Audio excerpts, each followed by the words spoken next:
hello लोगोफोर बरायहरबाय नोंथांमोनखौ आंनि मोनसे गोदान भिडिअ बे भिडिअनि गेजेरजों आं नोंथांमोननो आथिखालनि दासिमनि माखासे गोनांथार खौरां होगोन ओंखायनो नोंथांमोना भिडिअखौ जोबजासिम नायलां भिडिअआ जोबोद इम्पर्टेन्ट जागोन ओंखायनो नोंथांमोना भिडिअखौ जागायनायनिफ्राय जोबजासिम भिडिअखौ नायलां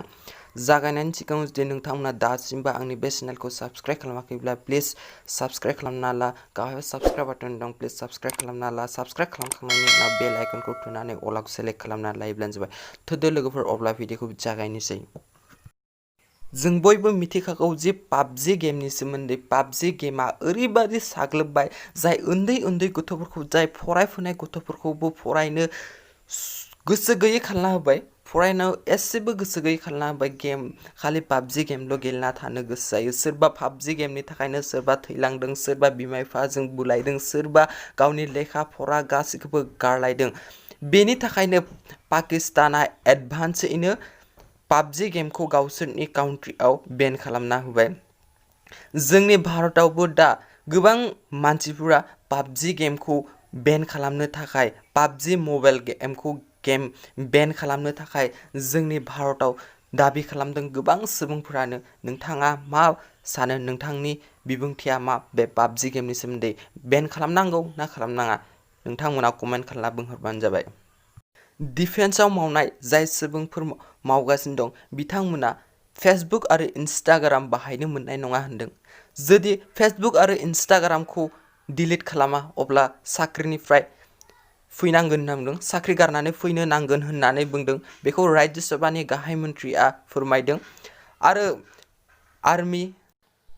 BSF CRPF बायदि जाय डिफेन्सआव मावगासिनो दं बिथांमोना दाबि खालामदों जे भारतआव 89 एप्सआ बेन जानांगौ होननानै जेरै चाइनिज एप 89 एप्सआ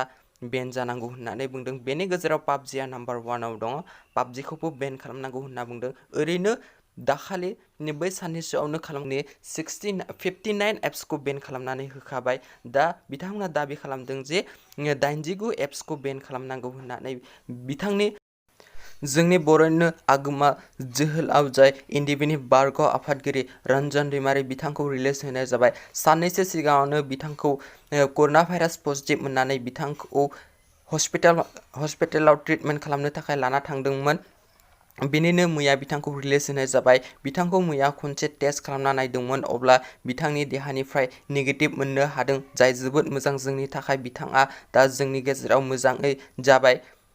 आरो प्रमद बर' सार बिथाङाबो बुंदोंमोन बिथांखौ मोजाङै ट्रिटमेन्ट खालामनांगौ होननानै दा जोंबो जोंनि बर'निनो बयनिबो गसाइनि आर'ज खालामनायलाय बिथाङा दा नेगेटिभ रिजाल्टखौ मोननो हाबाय दिनैसिम नायनो थाङोब्ला जोंनि आसामाव कर'ना भाइरास जानाया टटेल गासै कनफार्म पजिटिभआ जाहैबाय 20,646 जाहैबाय आरो बेनिनो रिकभार खालामनाया जाबाय डिस्चार्ज खालामनाया जाहैबाय 13,554 जाहैबाय आरो बेनिनो दासिमबो जाय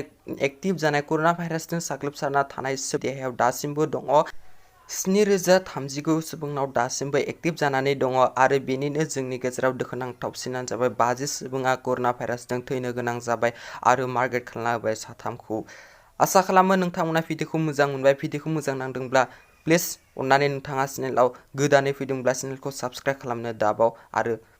शेयार खालामनो दाबाव बाय बाय लोगोफोर गोदान भिडिअआव लोगो मोनसिगोन